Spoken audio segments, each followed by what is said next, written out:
At Citizen Television, we have an exclusive interview here with the CEO of the EACC. Lots of abbreviations here, but you get my drift.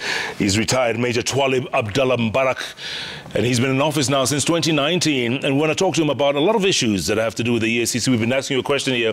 Do you think the EACC has been effective in Kenya, or is it just a toothless bulldog? Your thoughts. CEO Major, good to see you. Thank you. Real quick, let me start with the latest news where we want to clear the air on the Central Rift Valley Water Services, where the CEO, Oruma, was literally physically ejected from his office. Did the EACC have anything to do with this? You see, the issue is this. When somebody is under investigation, he's supposed to stand down. And let me talk about the two issues together. We are talking about the Nairobi water and the Rift Valley. Yeah, the Athi River water. Athi River water. Yes.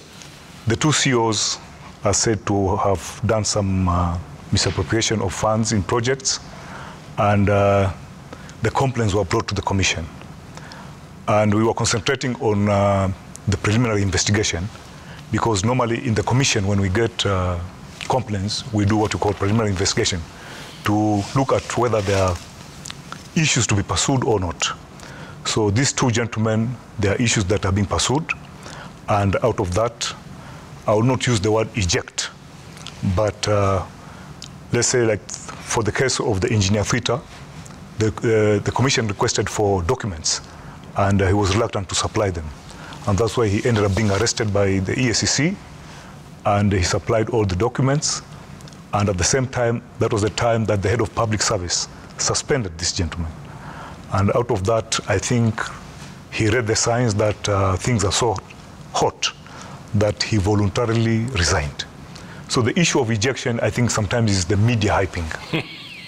But the pictures showed otherwise. I mean, it was kind of rough. It can be rough because maybe, like, even for us, when we arrested Engineer Twitter, it was quite rough. Because we nabbed him, he was somehow into hiding because he had refused to give some documents, and we looked for him. It's only that the media did not capture it. Yeah. Tell me something, Bwana CEO. What are they being charged with, the CEOs? What are they being charged with? No charging so far. They're being investigated. They are being investigated, and it will take time. And once we are done with the investigation, we'll take the files, depending on the outcome. If they are innocent, there's no case, we'll write to the ODPP that we have investigated and there are no cases. If they are found guilty or we have offenses committed, we'll recommend for them to be prosecuted and wait for the consent from the ODPP. But why put the cart before the horse? Because, you know, they haven't been charged with anything. Now you're going to start investigating, and you said it could take time. You see, if you're accused, let's say that you're in this media house here, you are a finance officer, and you're accused of misappropriation of funds. Do you think the Royal Media Service will retain you as an accountant, or will it tell you go home? What will happen? You'll be given a compulsory leave. And that is what happened. For Twitter, he has resigned. For the other one, he will go as per the public service rules, where he will go on half pay, and until the case is determined. So there is nothing like putting the whatever. The cart before the horse? Yes. Okay, so how long does it usually take, plus minus? You cannot say how long an investigation case will take place. I mean, it will take place. You can do an investigation, Jeff, and you complete almost 95% of the case, and you're remaining with just 5% of that case. And the legal officers tell you this case cannot succeed because this 5% must be filled. Maybe it's a simple document, or you have done all the investigation, and this case has got an angle of international dimension where you want to gather evidence from a foreign country. You'll have to undergo a mutual legal assistance process, which takes time. And it will depend on the country that you're asking for that MLA. Okay, so, Major, tell me, when the EACC cites an official, let's say an MD, CEO, CS, PS, for corruption cases, right? Yes. What procedure do you follow? What's the actual procedure? You know, a complaint will be brought about you, about an individual.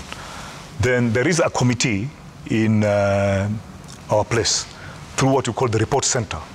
They'll look at the alleged offense. Does it fall within our mandate? Because some of the things maybe is something to deal with land office, something to deal with DCI, maybe forgery.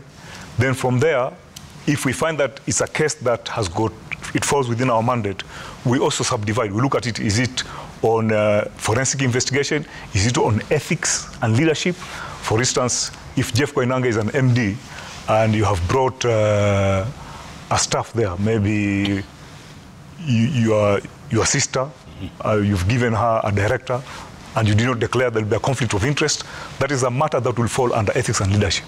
If it's about stealing money, procurement process, it will go under forensic investigation, and that case will be investigated. You'll be called, and you need to be very careful. We have one problem in the commission. We have a lot of conmen posing as EACC officers. They even move with business cards purporting to be EACC investigators. So normally, if you are summoned by the EACC, you will get a letter and telling you these are the investigators who will call you and these are their numbers. So you will report, you come and write statement, and that's where the investigation will commence. Then there are other factors, because in between there are issues to deal with.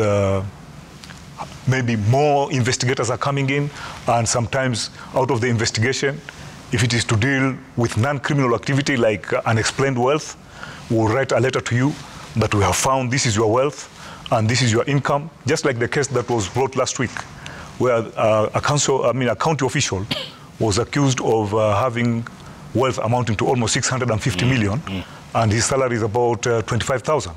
So that's a process. By the time you see it in the media, we have undertaken all those processes of asking him to explain. He will engage a lawyer. His lawyer will write to us. We'll look at his explanation. If we feel that it is not convincing, now we file what you call a civil suit. If it's a criminal case, and the file goes to several layers, and that is where there's a credit with EACC. EACC cases are not just determined today and tomorrow they are rushed to the ODPP, and then the ODPP realize these are just skeleton files. And that is why people complain about how come that cases were collapsing. EACC, we don't have a single case that collapsed as a result of this shoddy, what we call, investigation. So from there, it goes through certain committee until a final committee, which is called an enforcement committee, and is chaired by a commissioner, the director legal, director investigation, myself, I'm also a member. That file will be presented by the investigators, and a decision will be made that this file has been baked enough, it is ready to be taken to the ODPP.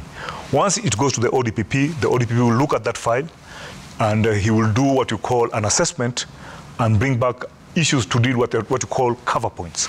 Cover points are gaps that the ODPP believe that these gaps must be addressed, failure to which this case may collapse. Sometimes we recommend that we have investigated and this file is closed. We can even bring to the enforcement committee and say, this accusation, sometimes most of the time it happens, Jeff, some of these accusations are maliciously based. Somebody knows that you are going to become the chief editor of Royal Media, and now you say, this Jeff has got these issues, mixture of vendetta and truth. So we write and say, this one we recommend administrative action within the department. And we'll write, say we have investigated, and this matter we recommend this and that and that. That's how we go about our cases. Tell me something real quick. That case you mentioned from last week, the 600 million? Yes. Are those assets frozen then, or how does that work? Now we have gone to court for all the assets that we tabulate. They are normally frozen. And we are given a period, 6 months, and we ask for renewal. We have done for former Governor Waititu. Yep. We have done quite a number of people. We have done for, I think, the former governor of Nairobi, Evans Kidero, quite a number.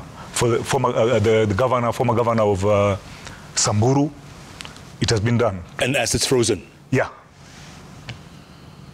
So you're not a toothless bulldog, huh? Justice Ringera said that when you say this dog is toothless and you are a thief, you jump into the compound to come and steal. When that toothless dog barks, as a thief, you'll not have time to go and open and see whether it has teeth or not. You'll take off. So we are not toothless. No. Yeah. Major, I want to take a break, come back and talk about this, because there's so much to talk about. There's all these water-related cases, Aror, Kemorer. There's so much more. Athi River, let's combine all this. And also, your relationship, the link between EACC and the Office of Public... ODPP. No, Public Service. Yeah. Who was announcing all these arrests or prosecutions. ODPP, I think. No, it was Office of Public Service. Head of Public Service? Yeah. Yeah. So what's the link between you and them? Very good. Very good. Hold that thought. Hold that thought. Thank you. We'll take a break. Interesting conversation here with retired Major Twalib Mbarak. He's the CEO of the EACC, and we're asking the questions, has the EACC done enough to fight corruption in Kenya? The CEO here is answering the tough questions. What are your thoughts? At Koinange Jeff, at Citizen TV Kenya, the hashtag JKLIVE. JKLIVE takes a break. We'll be back with a bit of news, bit of business, bit of sports. Back to the interview. Back in a moment.